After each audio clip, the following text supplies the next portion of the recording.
Greenkill presents Words Carry Us, an ongoing series of live stream events featuring readings and interviews from Kingston, New York. Welcome. I'm Betty MacDonald, writer, storyteller, and host of Words Carry Us. Before I introduce tonight's guest, I'd like to read from my work.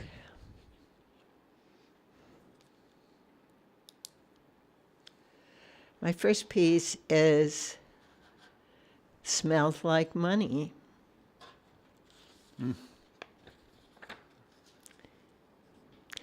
Shelley held up 2 nickels, trailing a tissue and flecks of dust on the car seat. I dug into the pockets of my jeans to find a penny and a gum wrapper. We scored another nickel from under the seat. We had enough for a pack of Dominoes, the mild cigarette, bright cherry red with a checkered graphic of Harlequin covered in crinkly cellophane. Tobacco, the backdrop of our lives, the backbone of the local economy. Our family's business catered to a clientele of tobacco farmers and factory workers. Throughout our shared childhood, the highlight of our weekly car trips to Hopewell to pick up Nana for Sunday dinner was spotting the 2 giant cigarette packs in front of the Lucky Strike factory out on Petersburg Pike. Whenever the wind from the tobacco factory shifted in our direction, Daddy said, "Smells like money." Finally, at 16 years old, with 16 cents between us, we purchased our first pack. Shelley grabbed the thin red strip at the top and pulled, releasing the heady aroma of our hometown premier crop. Even this less than top quality product emitted the splendid odor. "Look," Shelley selected one of the extra long white cylinders, pointing to the red line at a third of the way down. "Don't smoke past this line. Bad for your lungs."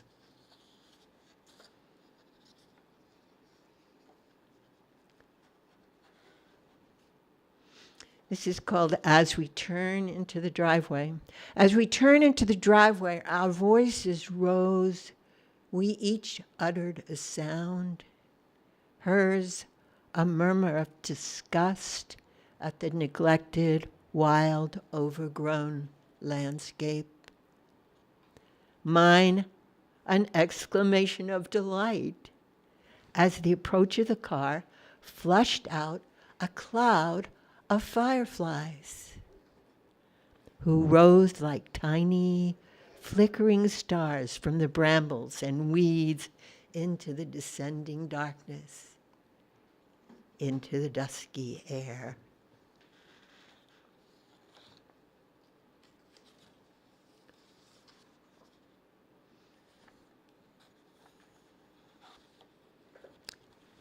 This one's called I Think I'm a Dish.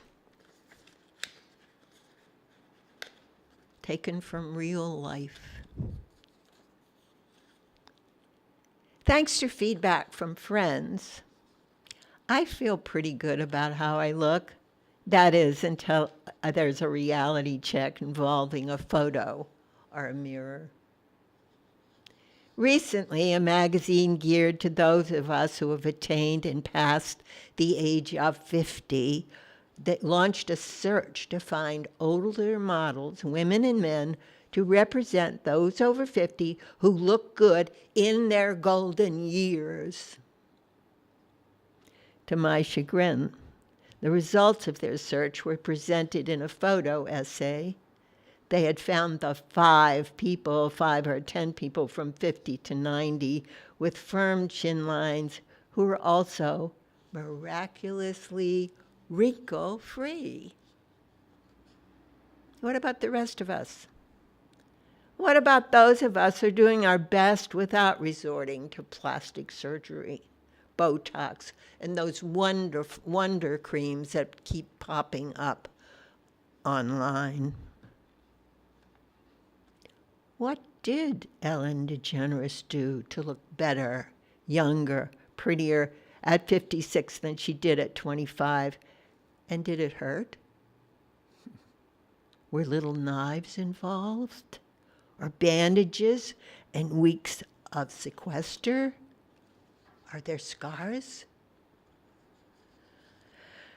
I never minded wrinkles. It's the drooping chin line I abhor, and the deep furrows that run from my nose down past my mouth, which can be mistaken for sadness or anger if I forget to smile.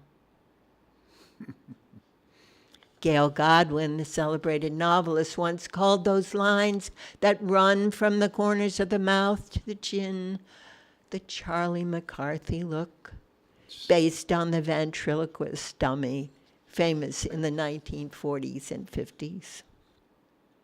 I don't mind the deep lines that striate my cheeks or the crow's feet. I kind of like them. I like to think of them as decorations. A few years ago at a writers' event celebrating a newly published anthology in which my essay was included, the ubiquitous cameras came out as the publisher threw her arm around me and smiled for the shot. I murmured, "I hate having my picture taken."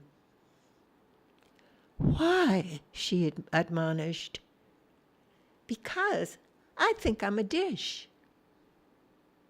She looked puzzled. "Until I see a photo of myself, I think I'm gorgeous," I added for clarification. "You are," she said admiringly. "You are gorgeous." I paused and answered, "You have no idea how gorgeous I think I am."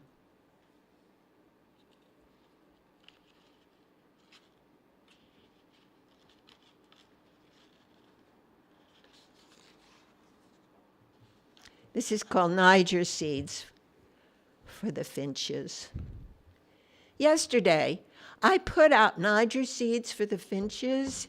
It's been more than a year since a bear climbed the porch railing and grabbed the finch feeders, bypassing the hummingbird's 3 glass bulbs of sugar water. I imagined how the bear could have crushed the delicate glass to suck out the sweetness. But that didn't happen. The bear preferred the Niger seeds. I heard the bear again last night, late at night, a sound like a human sound. Too sleepy to get up and look, I decided it was not a scary human sound, but a bear sound. I'm not afraid of bears. In the morning, the porch screen had small claw holes, and the Niger feeder lay empty, side by side, at the edge of the woods. I have one more piece I'd like to read. It's called Big Rig, taken from real life. Taking a deep breath, she hoists herself into the high step and flings herself into the cab of the truck that stopped right in front of her, momentarily holding up the stream of traffic. "Augie?" the driver inquires over the roar of shifting into second. "Yep." She settles in the seat, delaying eye contact as she arranges her 2 small bags at her feet among the litter of empty beer cans and crushed cigarette packs, while inhaling the fetid atmosphere of stale smoke and essence of long-distance driver. Jerry had emailed the directions 3 days ago. Last night he confirmed it again on the phone. It's easy, he urged. All you have to do is stand at the entrance of the Lincoln Tunnel at exactly 4:45 tomorrow afternoon. My boy Kev's driving back from a delivery in Midtown. Kev's an old friend, poker buddy. He's from Schoharie. Grew up with my cousin Brady.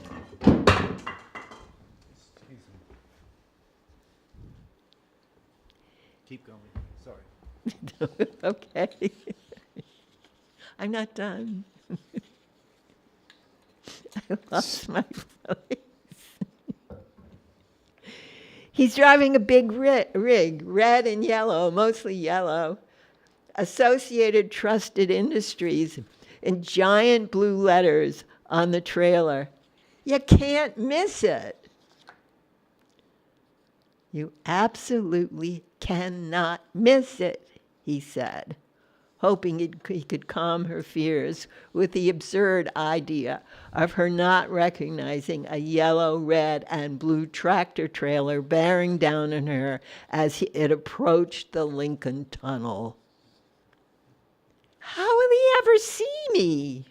She drags out the words to make sure Jerry knows that she knows it's an outrageous plan. She continues to whine for a few more beats to the counterpoint of Jerry's urging. She sighs and groans again. Then, because she's cool, she mutters, "Where do I stand?"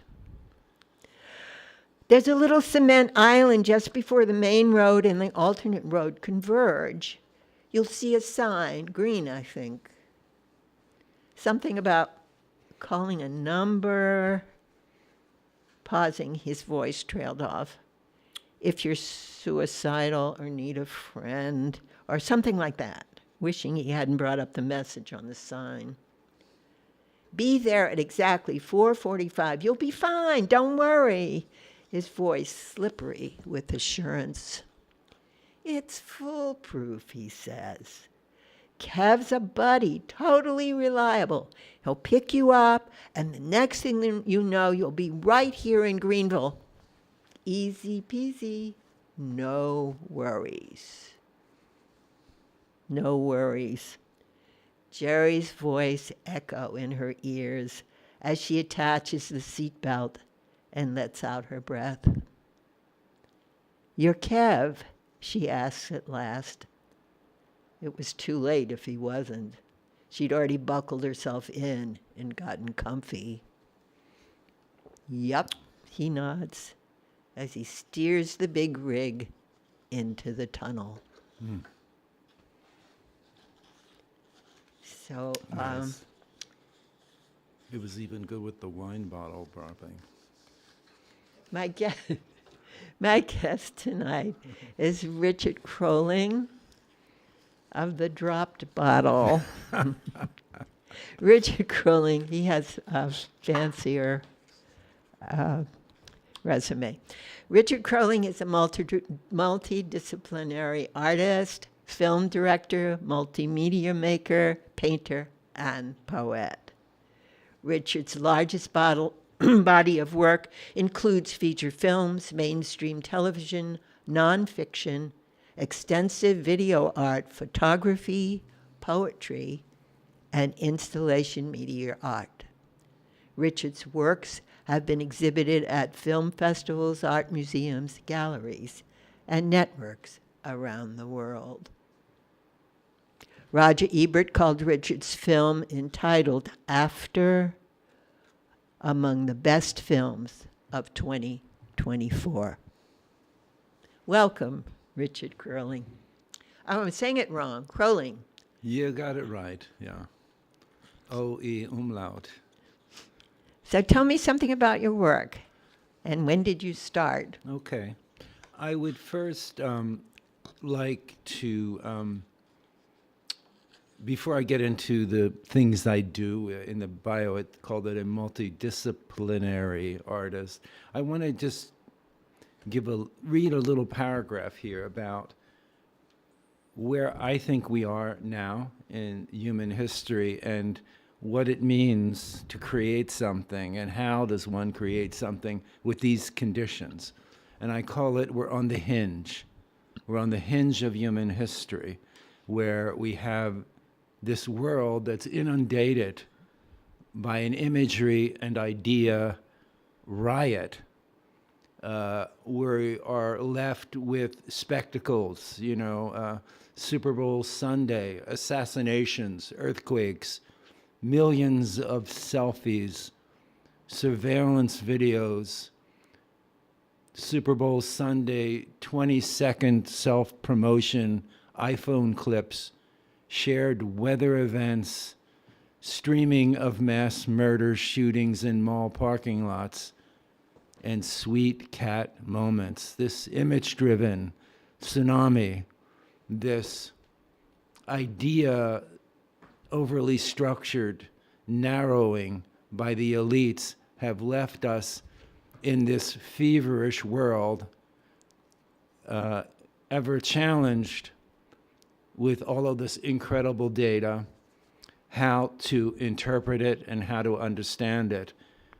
I mean, I can only imagine, my ancestors in some 19th century Bavarian farm with a single Bible and maybe a book, walking into the photo shop in Buhlertal, which is along the mountains, with muddy boots and crucifixes and Bibles for the one family photo, which I own. And they're standing behind a kind of romantic backdrop of, pedestals and romanticism of nature in the photographer's studio. I can't imagine the world that they lived in, compared to this overwhelming hinge of history, where this feverish world that we're in is surrounding us, and it's not yet clear if we will survive it or what it means. This idea modification universe that the mainstream is constantly hitting us with. Obvious stuff, like yesterday on the internet, I was looking for a certain lens, and, for the next hours, I got them. Somehow, the artificial intelligence heard that I want this lens, and I got 37 responses. So that to me, how do we find how do we find meaning in this world where we have to address the traditional forms? How do we get underneath this massive bit of data that's coming at us? And what's your answer to that? Well, I don't. I'm struggling every day with it. I do come from a background where professionally, to pay the mortgage and to raise a child, I I worked inside the mainstream, I called it fascist television zone, where literally I made something called crime TV, and I was very good at it. You could be certain that 5 million people on a Thursday night were glued to something, because I brought sort of advanced cinematic techniques and used entertainment manipulation to engage them. But what were the stories really about? The stories were really ultimately about crime, and of course, what is crime? Is a crime apoliticized? Does crime exist on its own? And the state usually came in, the people are usually poor, and there was a crime, a murder, or whatever, and it showed, the state kind of ultimately solving this this abnormality, or not, that's not the proper word, solving this crime. Anyhow, so that's what, I call it the hinge of history, and we are, we're being threatened at this moment by all sorts of existential nightmares. We have we have climatic control. We have the end of what we traditionally knew as democracy. All over the world, we have totalitarian leaders taking over. We have climate collapse. We have the emergence of the first technology in the history of human beings that has no ceiling and has no, even amongst the people that were the great, designers of computer science, have no idea and are calling for a huge caution. But of course, all of this is emerging at one moment. And what's your response to that? And so my response to that is, whatever work, for me at least, I can't speak for anyone else. No, for yourself. For me, I mean, I have to work and make things that have to deal with this anxiety. And these, what Brecht used to call the real conditions of the world. And a lot of it's just playful. I mean, Lisa Rinsler and I were in this room, and David, who runs this wonderful gallery and cultural center, we did an installation called Dollarland. And Dollarland was a multi-screened improvisation about an imaginary Rust Belt town. From the moment of its inception as the white man came up the Hudson River and, found what they thought they would be a great town, but it was in fact a burial site, a holy burial site of the indigenous people, and we move it through to the present day. But what I was interested in there is, showing the undertold story, not the traditional official story, but the dark underbelly story. In the 70s, there was a book called The Wisconsin Death Trip, which was basically a series of, like, page 11, local dark stories that are never told. It's never this upbeat capitalism thing. Someone gets shot in the head, and the next thing you know, the president says, go shopping, go to the mall. There's a darker universe, and that's what we were kind of showing in Dollarland. So your question is what does one do? And I'd have to get very specific about very specific projects, but I'm always looking, after my paying the rent years inside mainstream media, ways to subvert the image and idea system in novel ways, and to take a lot of the grammar, which is designed to control us. I mean, you and I having a conversation is a very radical thing. Actually, two human beings spending time together, talking. And I look at every second the incredible manipulation of images and words that are constantly surrounding us and controlling us. My job, since I'm in the beautiful margins where the great stuff can work, I'll refer to the great French director Godard, who someone asked him in the last years of his life, how do you distribute this stuff? I mean, how do you distribute? He said, well, I fly in helicopters and I flip the DVDs out the window because there's no mechanism there. I mean, because there's a conscious, in my opinion, I know it's going to sound a little conspiratorial, but there's no mechanism out there to expand what the work is, only to narrow what the work is. Yes. And you see that in all of the art forms. You see that in painting, where the same guy or woman who can get $1 million on a painting keeps making that painting. Right. And if I could get $1 million for my paintings, I'd probably keep making them too. Can you talk to us about your film, After? Okay.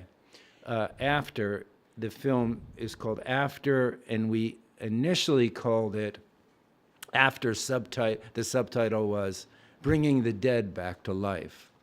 And MacArthur genius, and I think he runs the Guggenheim, a wonderful poet by the name of Ed Hurst. That was his line in the film. And he said, if poetry has anything to do at all, and of course it's a ridiculous comment, but it's absolutely true, then we have to face the most difficult things, or what's the point? And the most difficult thing, Ed being a Jew, is like looking at the Holocaust and looking at how to reconcile that. And on the deepest level, somehow you could, in poetry, and this film was about diving into the most difficult events in recent human history. And his thought is one of the thoughts, if it can't bring the dead back to life, then what's the point? And I think what he meant by that ultimately is at the core what I try to do, which is trying to dive into various meanings. What is poetry? What is art? To me, it's non-utilitarian. It's the reconstruction and destruction and reconstruction of utilitarian language. I don't care if it's verbal language, cinematic language, painting language. I mean, if I ask you, Betty, I hurt my knee, could you get me that glass of water? There's nothing difficult to understand. You know where the water is, you know what the sentence is, and you hand me the water, thank you. But that's not art, that's utilitarian language. Art making is taking all of the existing languages, and now it's very hard because we're so bombarded every second with every form of manipulation, and there's no effort out there amongst, the money. It's all about money, and it's only about money, and they are not, whoever, this complex web of control is not interesting in expansion of that. So expansion of grammar. I mean, on an obvious level, here is Francis Ford Coppola, who made enough money to start a wine business. A great quote from him is, the film business is not a business, it's only a business for the distributors. And he takes $180 million from his wine business and makes this film, which I didn't see yet, called Megapolis. And here's a guy who made Godfather, and he made all these amazing films, brilliant stuff. And that film did not find a distribution deal. You can't see that film in America now. One of the great American artists, and an interesting film. It's probably not a successful film, whatever that is, but that film has been removed from the mechanisms that are out there to get there. In other words, the forces at play inside of the putting something up on the shelf to sell it, I call that distribution, are not about expanding the culture so that and that's a very political thing, right? Because the expansion of what is possible also means that the creation of new meaning by screwing around with what language is able to do creates new possible realities. Right. I mean, in the Nazi period, that famous Nazi art show, they just took down all of the so-called Jewish art. A lot of it wasn't Jewish art, but it was, German expressionism, and, had lovely mountain landscapes and all of that. It was a narrowing of what's possible. That's a very dangerous thing. I mean, we have Donald Trump taking over the Washington, whatever, the National Gallery or whatever it is, National Theater. Yeah.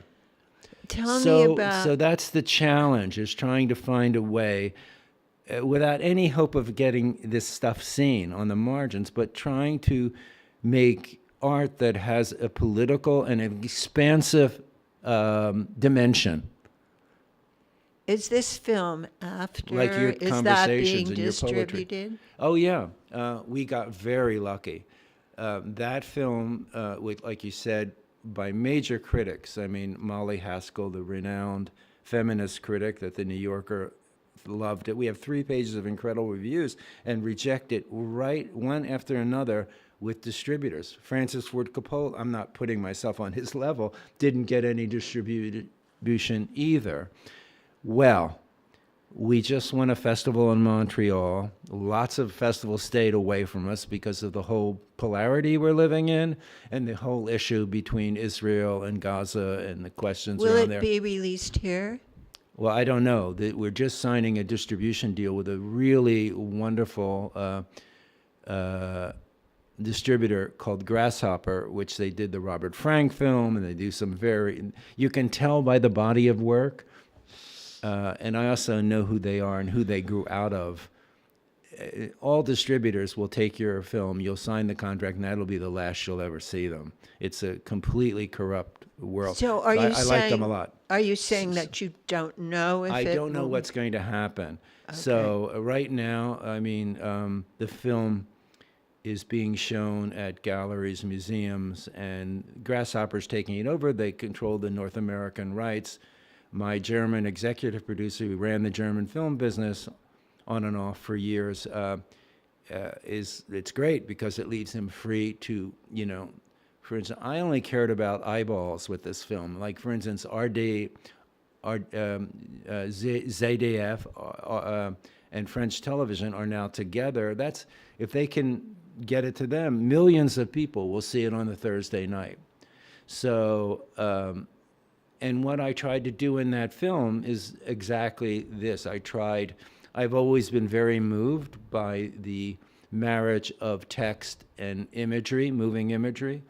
It's usually done more in European cinema, but we have great examples in American cinema, like Terrence Malick, who still works, and he is involved in his last film. He's in his 80s and not in good situation right now, I think, but I hope he gets to do more. But this is going to be his last film. One of the stars of my movie, Geza Rohrig, is playing no less than Jesus in Terrence Malick's last film. But Terrence Malick is really known for this incredibly expansive poetic language coming together with imagery, and then you get this dialective of this explosive thing that happens when you have very powerful cinema and a character's voiceover. Of course, in Europe, you have Tarkovsky, you have... So, Richard, I'd yeah. like to know more about how you got into film and what was your path to get there? Well, I grew up in Trenton, New Jersey, with like working class. I don't know anything about working one class in Trenton, New Jersey, so please. So we lived. We lived on. We were I was like a young toddler when these guys in white. And to give you a little history lesson to show you how old I am. This is before Kennedy even ran. You're and not I'm anywhere this tall. near as old as I am. I understand, but whatever.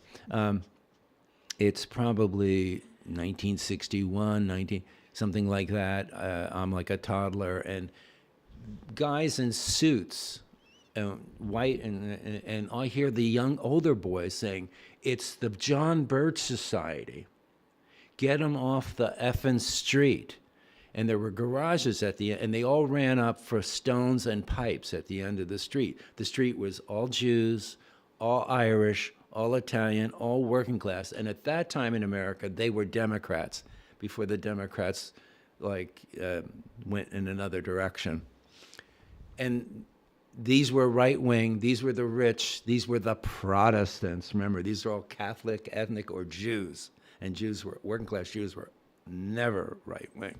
We're never what? We're never right wing like they are now because of the whole Israel thing and everything. And long story short, that was my introduction to America in a certain way. So I came out of that. There was no art or anything like that. And my father, which is in that film, my father wanted to be a big band drummer, and he went from Omaha Beach to liberating a concentration camp by the time he was 20. So, I mean, it was very difficult. I didn't have a father figure that was able to give me a lot of information about the world because, he came home at 20 and tried to enter college, and he spit up blood and his hair fell out. And that's just, seeing 300... And how did that manifest for you? Well, I'm still trying to understand it, and I used to be embarrassed by him. But he was a very good man. He had a job, and he loved me very much. But I needed information about the world, and he was not, able to develop in any traditional way when he came home. But even that, like those little stories, fragments I heard from my mother. So he might have been a very different person, right, if he graduated from college and had a No doubt. different thing. Anyhow, so in some ways, just like the Jews you see in that film, I am also a child of World War II in the sense that Yes. even though I born quite a while after it, it certainly developed my personal internal life, or my lack of. And so for some reason, art making was this little world that I could run away from, a dysfunctional thing. And, they say, I just read something recently. They say shame, or not shame, trauma. A definition of trauma is, one of the definitions is not being supported in a situation. Let's say you want to learn the violin and you don't get the violin, and that's all you want to do. That's traumatic. Yes. And there was me, I was a very good college, high school athlete, and I was a baseball player, and there's a long story about me writing a kind of left-wing radical thing, and they tried to kick me off the team, and no one was there to support me. What kind of thing? Like a newspaper, a Yeah, newsletter? in the paper, I was talking about how I grew up so we were the last family on a street in the early 60s, after those John Birchers came through, that stayed on the street. Why? Because it's called white flight. That was the period when many, many blacks moved up from the South to work in the factories. And at that time, Trenton still had lots of industries, rubber industries, General Motors. They're all gone now, but they came up there to work. And so there was this the whites went boom. This was before the Civil Rights Movement, and I was a toddler. But we went out. We're the last family, and we moved out to the suburbs between Trenton and Princeton. So when I was in high school, I sensed this enormous class consciousness about the kids from Princeton and us on the edges of Trenton. So I have like this class chip on my shoulder, which I think still informs a lot of what I want to deal with, how I want to work, a kind of Brechtian pissed off thing where I'm always, So did that have to do with you getting into film? Was film your way of expression, or did you start somewhere else? Did you start in another medium? No. I wanted to be a painter, and my mother said, "Don't do that. You'll end up in a garret." And I said, "What's a garret?" But that's something else. But no, I got a job working as an assistant cameraman, and worked at that, and then I had the luck to work to finish my university education. At the time, it could never happen today. I wrote a letter to Larry Gottheim, who's a renowned avant-garde filmmaker, and Binghamton University had the most radical film program in America, with that Nicholas Ray, the great Hollywood director, and Gottheim, and all of the major avant-gardists came, Stan Brakhage, etc. That's how I got there. And I was able to complete an education, mostly in philosophy and writing, because I didn't want to study film, because I really feel like, coming from where I did, I knew nothing about the world, and I had to sort of educate myself about thinking, which is philosophy, and thinking about and how to write, which is the management of thought. So then I went out to Hollywood. I had friends who went out and had family in Hollywood. You look at, it's a very closed business. You look at a lot of the people that did well in Hollywood, their parents were in Hollywood. Right. Sean Penn's father was a director. I went out there with nothing. And I realized that this kind of commercialization, I was very interested in storytelling. I really kind of rejected, although now I see a lot of its beauty, something called avant-garde cinema, which is now called video art. So this installation that I mentioned earlier that Lisa Rinsler and I made would be called video art, but it's really, that's just a tepid term. It's something that floats in between the manipulation of new forms of narrative, traditional storytelling, and traditional cinematic grammar, and we broke all sorts of rules, and and that makes it delicious. We did a green screen because there were ghosts people who live between this world and next, and they're under overpasses and they're always kind of sticking around and staying around. And so we shot that against a green screen. I think we shoot it here or at this Newburgh And you're soundstage. talking about Dollarland? Is that What's that? And what were you filming? and that was Dollarland. And so, so here we have this body of ghosts standing together in the group, and then we filtered onto the green screen behind him, and very, amorously done, rough edges, and that's what makes it, the mistakes that would never get into a Hollywood film. That's what, again, breaking language, delivering stuff that people can't often see. There's where the meaning, the spin, Are you working on a project now? Oh yeah. I adapted from a renowned Swedish playwright, Lars Norén, who died unfortunately of AIDS a few years ago when Sweden pulled back the mask thing and everything. He died about a month later. He was in mid-70s. I don't know if that was the reason. Anyhow, he is like one of the New York Times called him the Strindberg of contemporary Sweden. He grew up with parents who had a boarding house. And so here is this little guy watching all of these underclass living in the border class. So he's this incredible observer of human behavior. And as soon as I read his play War, I realized, it's great writing. It's so honest. When I write, I've written many screenplays, etc., and my stuff is sometimes like nails against the backboard because it's showing off. It's very hard to be minimalist and truthful. Anyhow, long story short, that's in development right now. Oh, good. And Yes. it's called War, and it's really the story of the day, which is basically all of the institutions are breaking apart all over the world, and massive amounts of refugees are running all over the planet for mere survival. And it really tells the story not of courageous men on the battlefield, but what happens to women and families. Women immediately become, in these situations, sexual product. And what happens to families? How do they, and again, it's from a writer that deals with this. He's watched it his whole life. And so this isn't an English word, but you'll get it.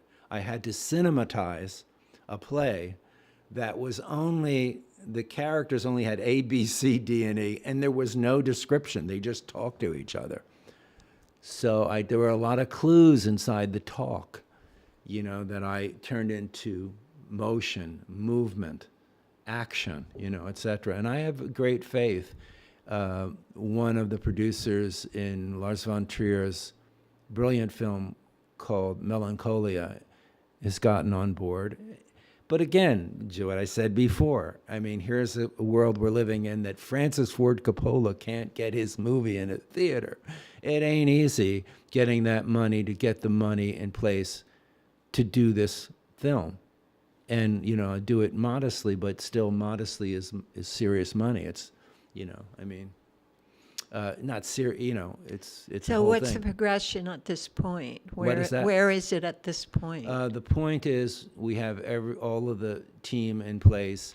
We have, if the film goes between $3 and $7 million, we have a couple of million, but only will we released it's all about distribution. They have control and they make their decisions. They can't read the scripts. They don't understand it. It's who they attach to it because it's much like the stock market. X actor means, I can sell this here, and here. So here's, and so that's where we're at. We're basically casting, and also in Europe, not in America. Lots of countries get involved because they had film funds. And a film, if you shoot in Spain or you shoot in Ireland, some crazy figure, I've heard this many times, every dollar spent on the film brings in 19 for the country. Wow. People work. Because that's the other problem, is we merge on this hinge of history. People can't work anymore. What's there to do? So I get the feeling that you're filming it in Europe. Is that We're it? still deciding where the best deal is. I see. Same thing I in see. in New York State right here. There's a 40% tax credit because there's essentially nothing going on from here to Syracuse. It's just a wasteland. I mean, all of those traditional industries are kind of gone largely, and it's all tied together in one big goulash soup, you know. So, But also I want to say, you know, I'm interested in doing all sorts of work. I mean, I love painting. I have a book of poetry.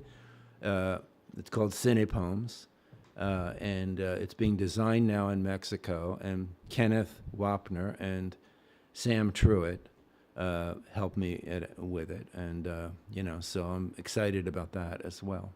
But I want to keep, you know, working in all sorts of things, and so, you know, and it's all handmade, you know, it's all what we've got to be able to control everything right now. I mean, that's the thing. Can we control it? And then, you know, who controls the product when it's out there on the shelf? You know, you might have the greatest salsa ever, Betty MacDonald's salsa, but try to get it up on the shelf because the big, I would have salsa. I know it would, no, it would I be think you chose the no, wrong maybe it would be thing. like you know, some kind of Passover like thing, you know, like what is it? Apples and cinnamon mortar in the Passover table. Are you Cirrhosis. Yeah, neurosis. Yes. I'm just curious about your progress. How did COVID impact your work? It was kind of lovely, and it was kind of haunting. You know, I felt like I was in a science fiction movie. It was like that. That yeah. was that movie. I would sit outside in the morning. I live in the hills around Cold Spring, and suddenly no planes, Yes. no cars in the valley, Yeah. nothing. And I used to drive and park in Beacon just to see other people walk on the streets.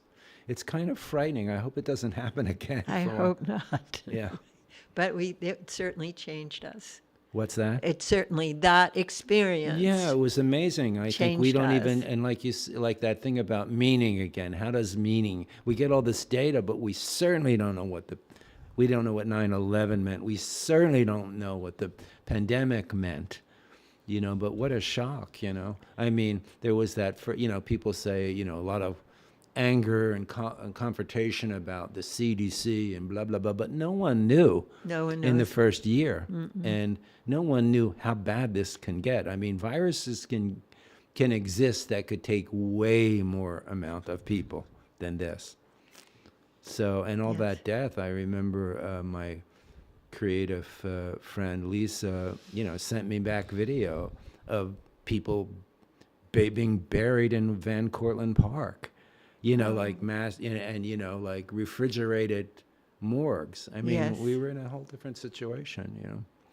Yes, during COVID, I would just get in my car around sunset and just drive around just to So see odd. other people and to be in a different space. Yeah, it was so odd. I mean, I understand completely. I mean, I actually liked I liked the quiet, and I liked the fact that there was nothing else to do Yeah. but to write or work or I mean, paint. I moved more towards being a hermit as I've Yeah, I gotten like it older. too. Me too. However, looking back, you know, I think we were both making the best of a bad situation. Yeah.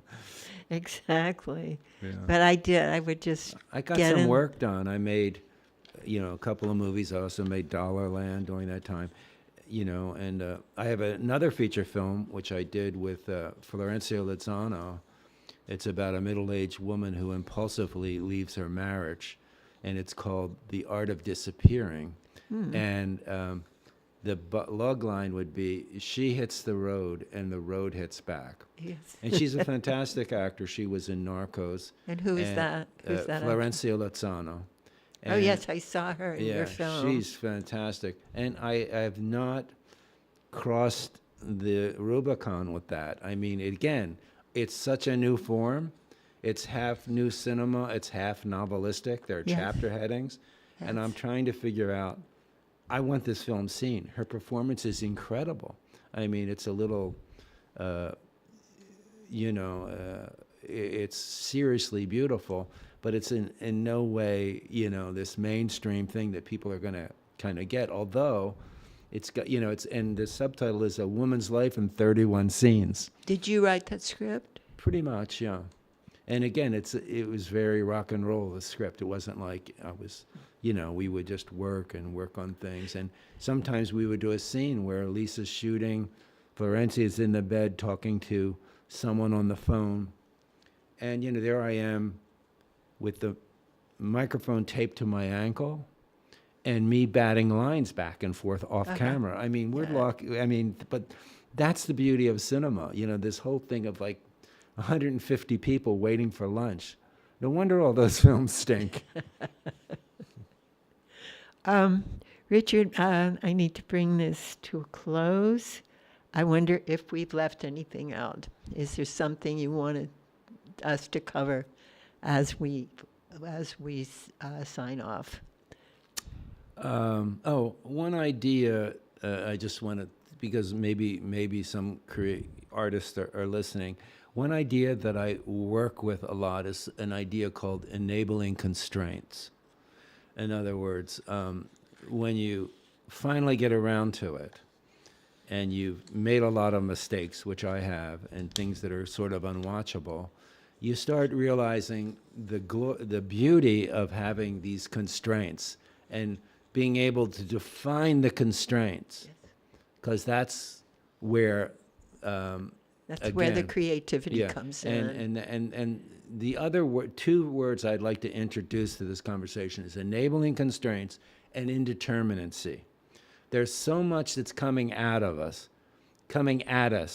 with idea narrowing and idea manipulation. It's like, Betty, here's the apple. See the apple?